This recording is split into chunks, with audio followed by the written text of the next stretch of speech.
Welcome to the epilogue, that terrifying time in every mystery plot's life, where it must grapple with the decision of whether or not to exposit about itself, to put names to its themes, to present a meaning directly rather than inviting players to search for one or accept that there might be none. There's no definitive right or wrong answer to this problem.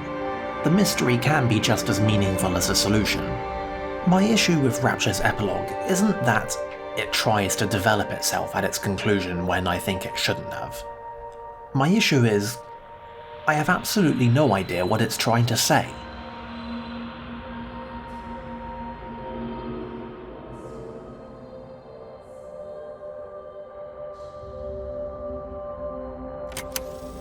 On the plane, Stephen leaned across me and pointed out the window. "Down there," he said. "That's home." But all I saw were patches of color. I don't think until this moment that I understood that one could contain the other so completely.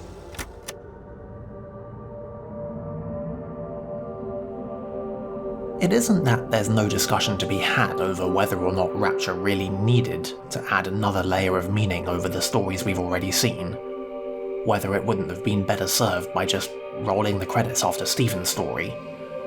But given that it chooses to do this thing, I don't understand why.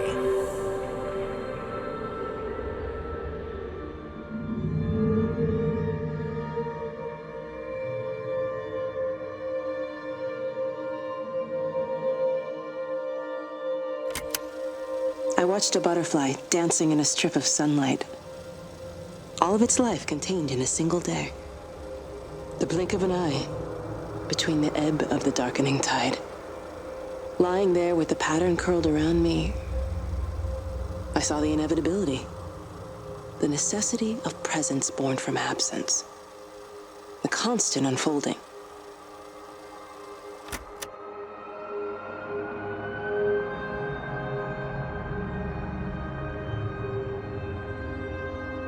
This chapter is notionally about Kate, in the same way that Jeremy's chapter was about Jeremy and Wendy's chapter about Wendy. Except it's not, really. Kate has had as much exposition as any other character, plus she has a whole line of collectibles dedicated to her audio logs containing her commentary during the event. This chapter isn't for Kate to tell us much about herself, or even much in particular about the pattern, or even much in particular about the events that transpired. This chapter is for Kate to tell us what it all meant.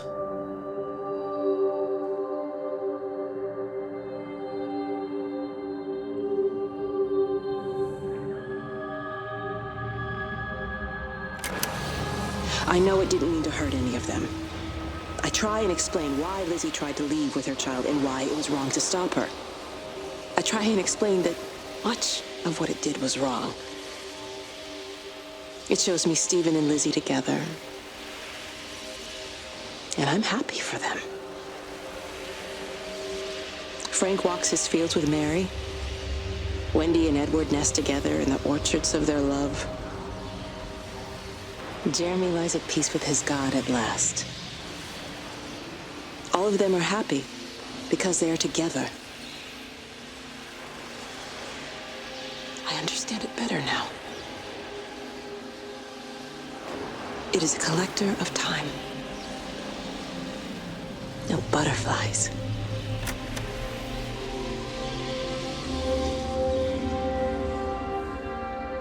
In the last video, I spoke about the point at which too much meaning might start to seem like artifice.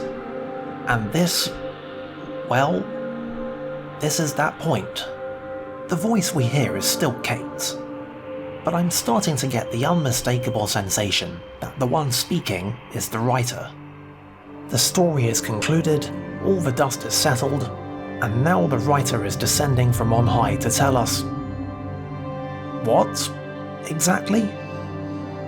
I'm all in favour of slightly creative interpretations, metaphors, symbols, and deeper meanings than what might first be apparent. But it seems an awful lot as though all the writer is saying here is that, now that everybody is dead, they're all together in death. And that's good, actually? I watched the pattern lean in and time slow to almost nothing. I saw the flame leap from Stephen's hand and the moment hang in the air forever. I watched his face, and in the last second, I almost believe he saw me. He wasn't frightened or angry. I remember his expression, just like I remember it from the first time, early that morning when he woke and, still half sleeping, said, "God, I love you." And I loved him as he entered the fire. And I let him go, knowing I wasn't ready to join him. We have held time to ourselves here in this place, held the light to the ground because we were afraid of the coming dark. But now we understand that to cling to the light is not living.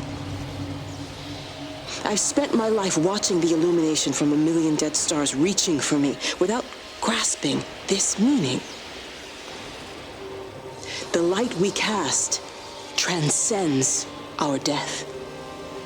The pattern made by our living creates a bridge across the dark.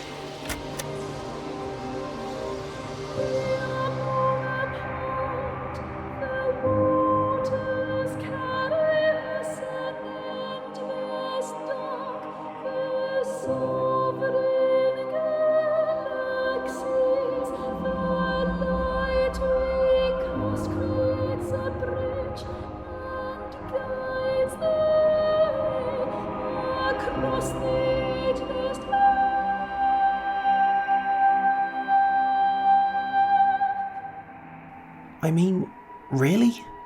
That's it? That's where they're going with this?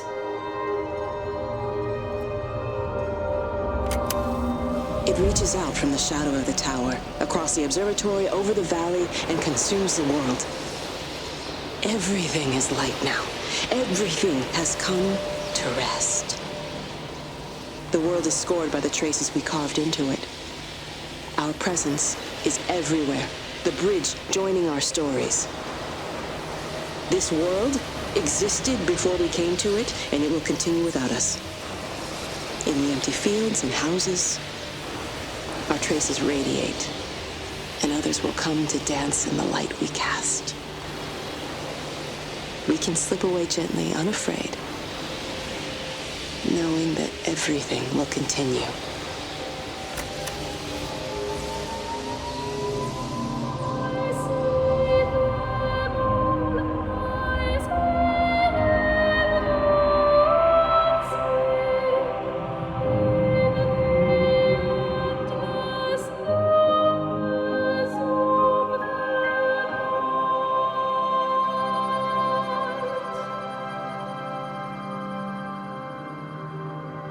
It's only by virtue of the high esteem in which I hold the previous 5 chapters, their nuances, their insights, their meanings, that I bother to entertain the notion that I must be missing something here.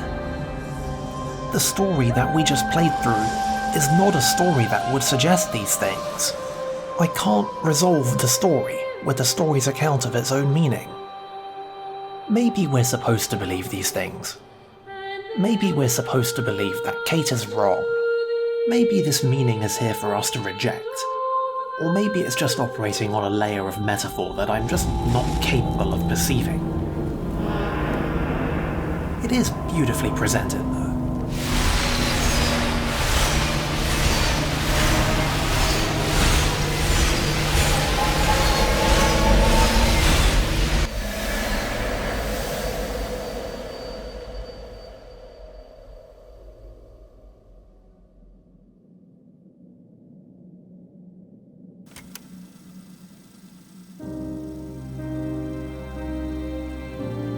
The end is coming now.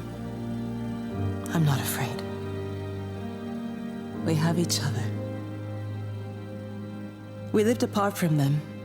We understand now our failure to touch, to belong. But it doesn't matter anymore. Everybody is gone, and we will join them. We are born apart, driftwood on the banks of an endless dark ocean, and we will be carried away by the swell soon enough. But in between, in the single day of living, that dancing in a strip of sunlight, we can find what we miss. The love that makes us whole. The imminence. Everybody found their other. This pattern is mine.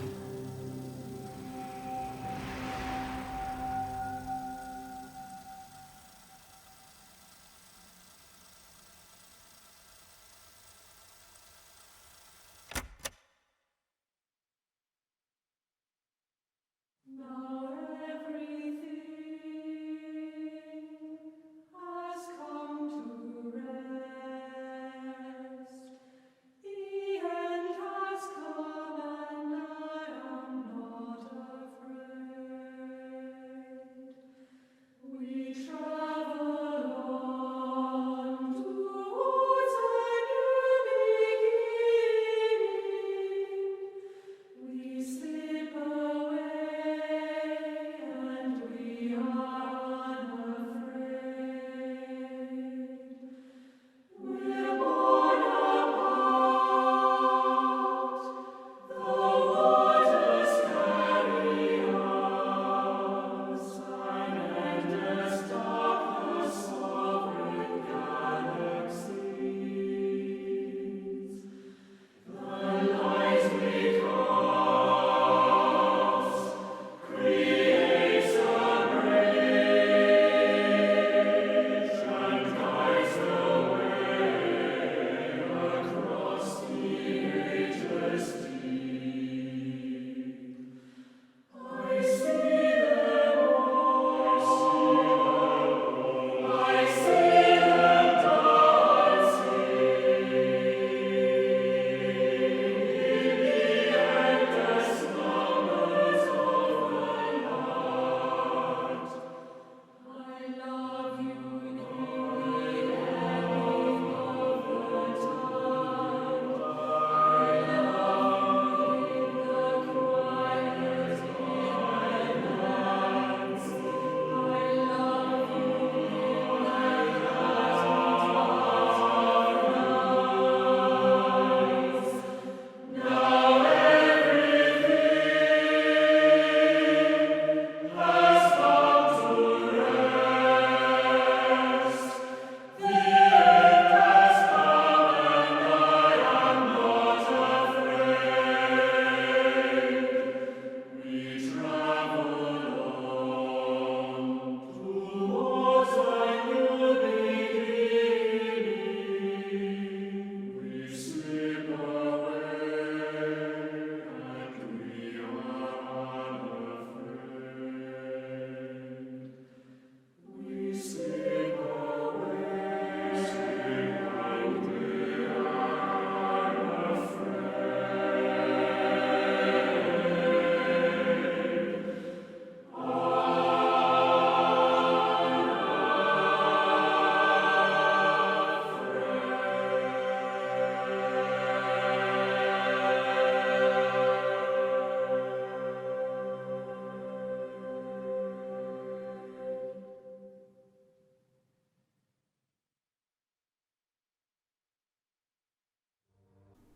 This seems like a good time to talk about Mass Effect.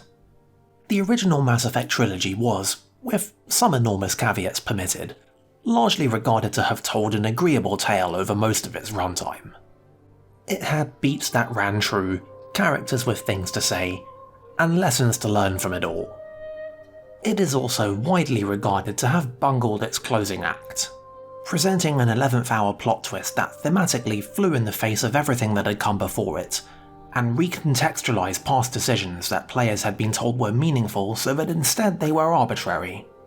A common complaint about Mass Effect 3's ending was that, more than any specific complaint about the quality of the ending itself, the mere knowledge of its existence detracted from the quality of other parts of the story, placing in players' heads on the second playthrough the idea that such feats as they were able to achieve were hollow and illusory and would ultimately count for nothing. A far cry from the big choices and big consequences tagline with which the trilogy was originally marketed. I've now talked for a minute about Mass Effect during the credits of Everybody's Gone to the Rapture. I hope the connecting line of thought is apparent. Rapture also introduces a plot twist in its closing act that recontextualizes everything that has come before it, altering the eventual fates of involved characters and changing the meanings of their stories, and any supposedly objective analysis of all this aside, taking them in a direction that I don't like. So, you might then reasonably ask, am I to level this same complaint against Everybody's Gone to the Rapture as against Mass Effect? I think not. I think that Rapture is definitely playing with fire on this account. But I also think that even if it does suggest a very different ultimate fate for its characters than what might first be apparent from their stories, it stops short of robbing those stories of their original meaning. The layer that Rapture piles on top of its existing stories is much more able to be taken or left. Coming to better understand an aspect of your life before it ends and then learning that actually there is an existence beyond life isn't quite the same as mending rifts in a galactic society that's destined to be blown up. Yes, that is somewhat of an oversimplification of Mass Effect's overarching plot, but I don't care. The point is that knowing the additional context of Rapture's stories does not cause their original meanings to ring false or hollow. These people still lived and in the end learned, and what they learned remains true and valid. Here's the fun part though. How far should we take the idea that if Rapture's final layer of meaning does indeed ring false, that it's deliberately false? I should clarify at the outset that I'm not especially enamored with this idea. Placing an idea into a story with the intention that the reader should decide on their own to reject it is not a decision that a writer will undertake lightly. No writer would put an idea intended to be rejected into their story without making the contrary case overtly at some point. So with that in mind, what shall we say of Kate? We know for certain that Kate decided, on her own and in opposition to Stephen, to remain at the Observatory following the initial contact, and to study the pattern further, eventually attempting to communicate directly with it. We don't and can't know without reference to Word of God exactly how much of what followed would have happened as it did even without Kate's actions. We do know that Stephen and Kate remained in limited communication throughout the event. We know that in almost every conversation they had, Kate expressed a wish to continue her attempts to communicate with the pattern, while Stephen consistently advised her to disengage. There is then at least some basis in the game for the suggestion that the idea of Kate being wrong does not come completely out of nowhere. We can coherently make the case that either Kate is wrong directly about what the pattern is and what it does, or we can make what I think is the much more compelling argument that what the pattern is and does exactly doesn't matter, but Kate is still wrong to embrace it. To take at face value the idea that what happened to the residents of Yorton Valley, or, well, Earth, was right. These interpretations are tempting, not least because they provide a means for me to avoid having to do something I despise, namely accepting a mystical answer to a mystery. To paraphrase another openly philosophical game, if you answer a mystery by reference to mystery, you've not answered a damn thing. But I think the reasoning we need to employ to arrive at these interpretations is ultimately too tenuous to be truly compelling. It requires us to make assumptions about things the game seems to want to leave open, and to reject things the game seems to want us to take as read, not to mention having to invent reasons for characters to lie about these things in the first place. Kate would need to be reinterpreted as not merely wrong, but actively delusional, and perhaps even more compellingly than any particular evidence. Arguing this case requires us to argue directly against the game's tone. I mean, you heard the choir. The light we cast creates a bridge that guides the way across the ageless deep. The hard evidence, such as it is arguable, but the tone and the mood are unmistakable. We are intended to sympathise with Kate. We can't write off Kate's closing comments as some authorial misdirection just because we don't like them very much. We have to acknowledge her interpretation of the pattern. It seems as though, when all is said and done, we must in some way factor it into our opinion of the whole. I'm still not completely sure what this means for my opinion. Everything I appreciate about the first 90% of the game is still valid and true, and remains so even if the game does choose to conclude with a slightly out there suggestion about metaphysics. I don't like it. I think I've established that by this point. But I am satisfied that it doesn't invalidate other things that I do like. And I think this has come up before. There are a lot of those things. Rapture is, without question, a beautiful production. Variously haunting, evocative, and ethereal. It's obviously the product of people who love and believe in their work.